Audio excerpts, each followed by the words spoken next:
बारुदसँगै उडेका सपनाहरू।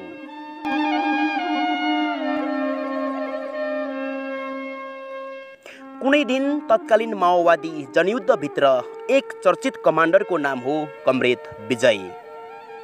दाङ जिल्लाको एक गरिब परिवारमा जन्मिएका विजय 2053 सालतिर सानै उमेरमा माओवादी बनेर भूमिगत भएका थिए।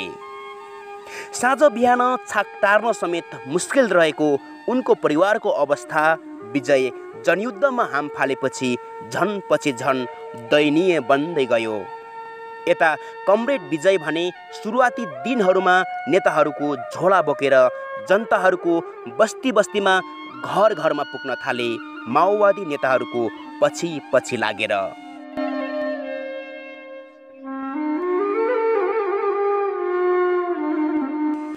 कमरेड विजयको इमान्दारिता, सक्रियता र क्षमताको मूल्याङ्कन गर्दै पार्टीले पनि उनीमाथि विश्वास गर्दै गयो। अनि त उनीमाथि पनि जिम्मेवारीहरू थपिँदै गए।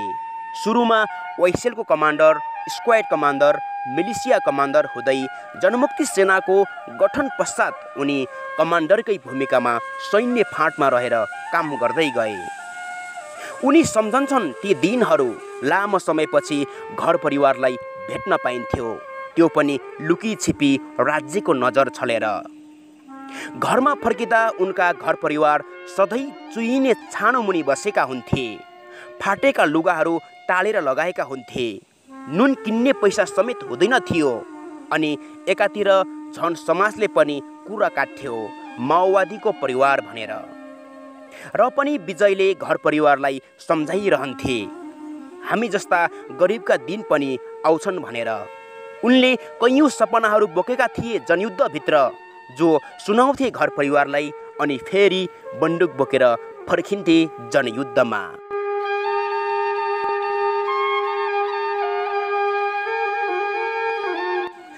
सहज भने कति पनि थिएन जनयुद्धभित्रका ती आधिमय दिनहरू। कैयौँ दिनहरू खाली खुट्टा हिँड्नु पर्थ्यो, कैयौँ रातहरू भोकै जङ्गलमा सुत्नु पर्थ्यो, कैयौँ पटकका लडाइँहरूमा सेकेन्डको भरले बाँचेका क्षणहरू छन् विजयको जिन्दगीमा। मुलुकमा जनयुद्ध चर्किँदै गयो। यता राज्यले माओवादीले सिद्धाउन अनेक योजनाहरू बुन्दै गयो भने उता तत्कालीन माओवादीले पनि फौजी रणनीतिलाई नयाँ ढङ्गबाट उठाउँदै गयो। कमरेड विजयले पनि कैयौँ मोर्चाहरू सम्हाल्दै अघि बढे। रुकुमको खारा, अर्घखाँचीको सन्धिखर्क, म्याग्दीको बेनी, अछामको मङ्गलसेन, दाङको घोडाई जस्ता ठुला लडाइँहरू सम्हाले उनले। कि मुक्ति कि मृत्युको कसम खाँदै टाउकोमा कफन बाँधेर युद्धको मैदानमा उत्रिएका विजय प्युठानमा गम्भीर घाइते समेत भए। जनमुक्ति सेनाभित्र उनको जिम्मेवारी पनि एकपछि अर्को थपिँदै गयो। Section commander, platoon commander, company commander, battalion commander हुँदै ब्रिगेड सह कमान्डरसम्म पुगे कमरेड विजय।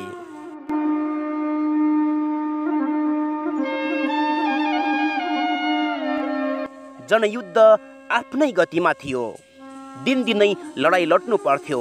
कहिले पूर्व कहिले पश्चिम हुने गर्थ्यो उनको कार्यक्षेत्र पनि। निकै साहसी, इमान्दारी र वैचारिक कमान्डरको परिचय पाएका थिए कमरेड विजयले। त्यति मात्र होइन, उनी माओवादी जनयुद्धभित्रका एक कुशल प्राविधिक पनि हुन्। उनले घरेलु औजारहरूबाट बमको समेत आविष्कार गरे, जसलाई माओवादी जनयुद्धभित्र विजय लन्चरको नाम दिइएको थियो।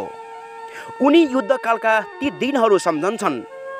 मैले बम निर्माण गर्ने फर्मुला तयार पारेपछि सबभन्दा पहिले कमरेड पासाङलाई भेट्न गए। उहाँ निकै खुसी बन्नुभयो, जो हाल मुलुकै उपराष्ट्रपति जस्तो गरिमामय पदमा हुनुहुन्छ। मैले बम बनाइसकेपछि कैयौँ लडाइँहरूमा ती बमहरू प्रयोग भयो, तर एकपटक भने प्राविधिक कमजोरीकै कारण मैले बनाएको बम पड्केर एकजना कमरेड शहीद हुनुभयो, जो तत्कालीन शाही सेनाबाट विद्रोह गरी जनमुक्ति सेनामा आउनुभएको थियो।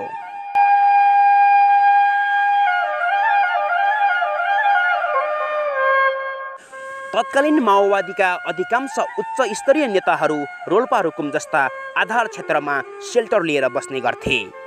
कैयौँ पटक प्रचण्ड, बाबुराम र विप्लवहरूलाई भारतको नाका हुँदै रोल्पाको थबाङ, रुकुमको हुकाम मैकोटसम्म पुर्याएका छन् कमरेड विजयले अङ्गरक्षक बनेर।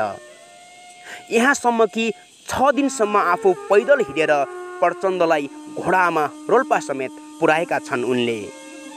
दर्जनौँ मोर्चाहरू सम्हाल्दै जाँदा कहिले हाँस्दा हाँस्दै रुनु पर्थ्यो त कहिले रुँदा रुँदै हाँस्नु पर्थ्यो। कैयौँ लडाइँहरूमा सहयोद्धाहरू आफ्नै काखमा शहादत हुन्थे। कहिले लडाइँहरू हारेर फर्किनु पर्थ्यो। जुन बेला कमरेड विजय त्यस्ता कमान्डर थिए जसले जहिले पनि थाकेको शरीर, भोको पेट हुँदा पनि घाइतेहरू बोकेरै फर्किन्थे। उनी गहभरि आँसु लिँदै सम्झन्छन् ती दिनहरू। एउटा लडाइँमा मैले फर्स्ट एसल्टको कमान्ड गरेको थिएँ। ब्यारेकमा नपुग्दै हाम्रो योजना एक्सपोज भयो अनि आर्क नमिलाइरै लड्ने बाध्यता सिर्जना भयो हाम्रो टिमलाई। भौगोलिक असहजताका कारण मेरो एसल्टका धेरै शहीद हुनुभयो, तर अन्तिममा मेरो अङ्गरक्षक एक्लैले इन्सासबाट फायर खोल्यो। त्यसपछि बाँकी रहेको टिम र मलाई समेत सकुशल रिटर्न गरायो।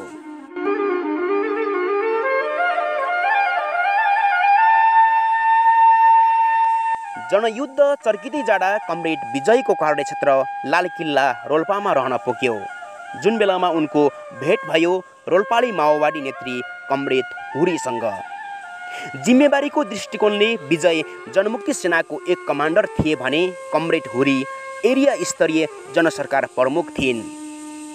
लामो समय सँगसँगै सहकार्य भयो। एक आपसमा निकै सहयोगी भावना राख्थे त्यति बेला। त्यसपछि बिस्तारै बिस्तारै दुई कमरेडको त्यो सम्बन्ध माया प्रेममा परिणत भयो।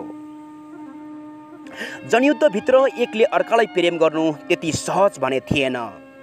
कमरेड विजय र कमरेड हुरीले आफूहरूको प्रेम सम्बन्धबारे पार्टीको माथिल्लो तहमा निवेदन पेश गर्नुभयो। नभन्दै लामो समय पश्चात उनीहरूको त्यो प्रस्ताव स्वीकृत पनि भयो। त्यसपछि एक कार्यक्रमका बीच उच्च स्तरीय नेताहरूलाई साँची राख्दै एक थोपा अबिर साटासाट गरेर लाल सलामका मुट्ठी उठाउँदै जनवादी विवाह सम्पन्न भयो उनीहरूको। कमरेड विजय निकै भावुक बन्दै सम्झन्छन्। एकातिर युद्ध मोर्चाको जिम्मेवारी थियो, आफैले बारुद पिस्नु पर्थ्यो, आफैले बम बनाउनु पर्थ्यो, आफैले तालिम दिनु पर्थ्यो अनि लडाइँ पनि आफैले सम्हाल्नु पर्थ्यो। अनि एकातिर वैवाहिक सम्बन्ध थियो। म निकै धेरै माया गर्थेँ हुरीलाई। हामी सँगसँगै बस्ने अवसर धेरै मिलेन। लडाइँमा जाँदा हाम्रो बिचमा कुरा हुन्थ्यो, यदि हामी मध्ये कुनै एक शहीद भयो भने पनि क्रान्तिप्रति थप प्रतिबद्ध बन्नेछौँ। शहीदहरूको कसम खान्थ्यौँ हामीले। कैयौँ लडाइँहरूमा जाँदा उनीसँग भेट नै हुँदैन थियो। निकै सम्झन्थे म उनलाई। चिठी लेखेर छाडिदिन्थे प्रेयसीको नाममा। ती चिठीहरू अझै पनि सुरक्षित छन् होला सायद हुरीसँग। लडाइँको मैदानमा पुगे पनि फायर खोल्नुभन्दा अघिसम्म म निकै सोच्ने गर्थेँ, सकेसम्म सेना प्रहरी दाजुभाइलाई मार्न नपरोस् भनेर कामना गर्थेँ मैले। हामी मुलुक बदल्ने सपनासहित मोर्चाबद्ध भएका छौँ। यदि यो भ्रष्ट व्यवस्था परिवर्तन गर्न सक्यौँ भने हरेक नागरिकको लागि हो उपलब्धि। उहाँहरूले बुझेर हतियार बुझाइदिए हुन्थ्यो। मेरो जस्तै घर परिवार छन् होला, घरको चुलो बाल्नकै निम्ति जागिर खानु भएको छ होला। र पनि प्राय लडाइँहरू हामीले कल्पना गरेका भन्दा फरक भइदिन्थ्यो। लड्नै पर्थ्यो दाजुभाइसँग दुश्मन बनेर, निकै निर्मम बनेर।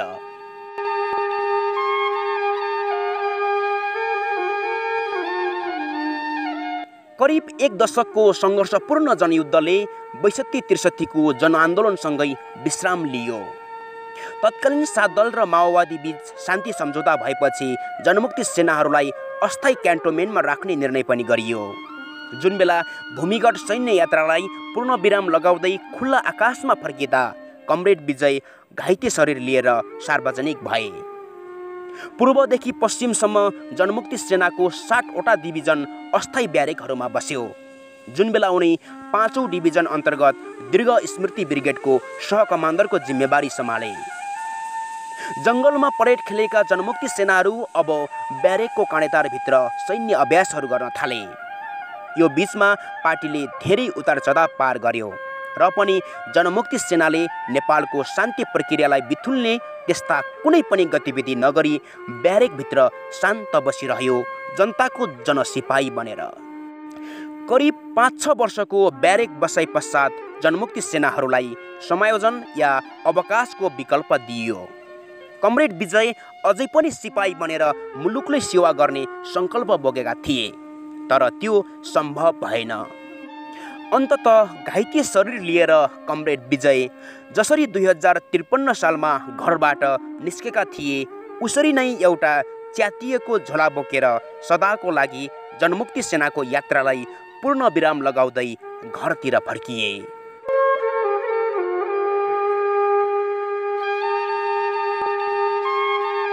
कमरेड विजय घर फर्किँदा ऐलानीमा भएको घर पनि ढलिसकेको थियो। बारीमा रुखहरू उम्रिसकेका थिए, परिवारको बिचल्ली भइसकेको थियो, समाजले हेर्ने दृष्टिकोणमा अझै बदलाव आएको थिएन र पनि जेनतेन बुढाबुढीले गाउँमै शरम गरेर गुजारा चलाउन थाले। यतिन्जेलसम्म पार्टीमा चरम अन्तरसङ्घर्ष सुरु भइसकेको थियो, कमरेड प्रचण्ड र कमरेड किरणको बीचमा। पार्टीको विस्तारित बैठकमा विजय स्वयं सहभागी भए। अन्ततः पार्टी विभाजन नै भयो। सबै दस्तावेजहरू अध्ययन गर्दा कमरेड किरणले लिएको कार्यदिशा नै अँगाल्न पुगे कमरेड विजयले। तर दुर्भाग्य भनौँ, पार्टीभित्रको अन्तरसङ्घर्षले विजयको घरभित्र पनि अन्तरसङ्घर्षको आगो लगाइसकेको थियो। कमरेड हुरीले संस्थापन पक्ष अर्थात् प्रचण्डकै माओ पार्टीमा रहेर राजनीति गर्ने अठोट गरिन्। यता विजय भने मोहन वैद्य किरणको पार्टीमा रहेर फेरि राजनीतिमा सक्रिय हुन थाले। उनी सङ्गठन निर्माण एवं जनता कार्यकर्तासँगको भेटघाटमा निकै व्यस्त रहन थाले। हुँदाहुँदै पार्टीको विभाजन, नेता कार्यकर्ताको टुटफुट सँगसँगै कमरेड विजयको पनि घरभित्र विभाजन भएरै छाड्यो। विचारले टाढा बनाएको लालजोडी समयसँगै टनमनले पनि टाढा रहने निर्णय गरे। कमान्डरलाई साँची राख्दै शहीदहरूको कसम खाँदै जनवादी विवाह गरेको कमरेड विजय र कमरेड हुरीको सम्बन्ध वकिलको साँचीमा हस्ताक्षर गर्दै अदालतको कोठाभित्र पुगेर टुङ्गियो सदाको लागि।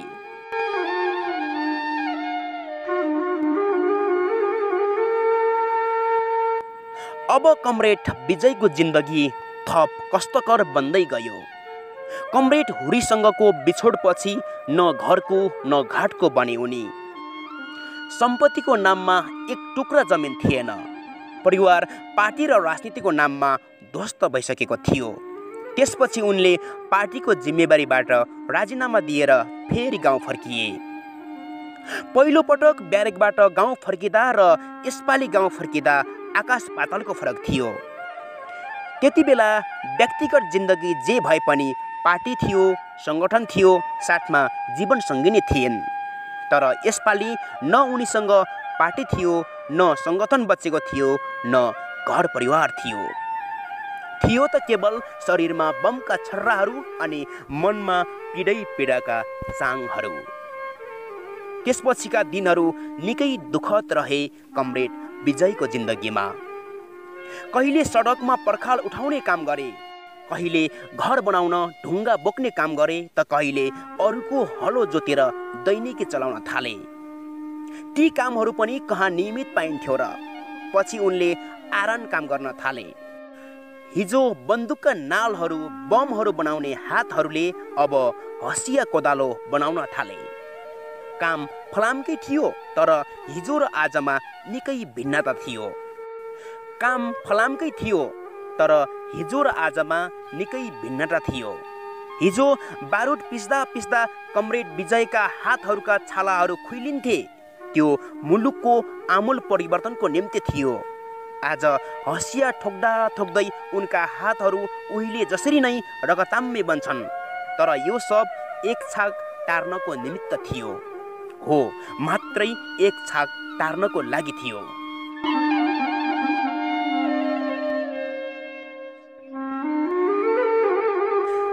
कमरेड विजय भन्छन्, हामीले रोल्पा रुकुमका जङ्गलबाट सकुशल बचाएर काठमाडौँ पठाएका नेताहरू सिंहदरबार छिरेपछि निकै बिग्रिए। जनताको आशा भरोसा सबै टुट्यो। शहीदहरूले बगाएका रगतको अवमूल्यन भयो। घाइते अपाङ्गहरूको सपनाहरूलाई निर्मम तरिकाले हत्या गरियो। आज म मात्रै होइन, कैयौँ जनयुद्धका योद्धाहरू सडकमा अल्पत्र परेका छौ। तर निराशा भने कति पनि छैन म, किनकि क्रान्ति कसैले धोका दिँदैमा रोकिन्न। समाज गतिशील हुन्छ, परिवर्तनशील हुन्छ। हेर्दै जानुस्, मुलुकमा चाँडै अर्को क्रान्तिको आधी हुरी आउनेवाला छ। जनयुद्धकालीन घाइते अपाङ्गहरूको राज्यले उचित व्यवस्था नगर्दा कमरेड विजयको मन अलि बढी दुखेको छ। अहिले उनी सुकुम्बासी हुन्, श्रमिक हुन्, आरने विजय हुन्, तर भुल्नै नहुने उनको अर्को परिचय 10 वर्ष जनयुद्ध लडेको जनमुक्ति सेना नेपालका सह ब्रिगेड कमान्डर कमरेड विजय हुन्। हो, हामीले उनको ऐतिहासिक परिचयलाई गुमनाम बनाउँदा गलत हुन जान्छ।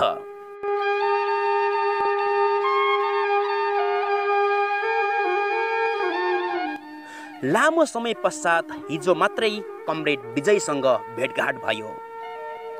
उहाँसँग छुट्टिएपछि रातभरि मेरो निद्रा लागेन, अनि त्यो रातभरि मैले उहाँको नाममा लेखिदिए बारुदसँगै उडेका ती सपनाहरू।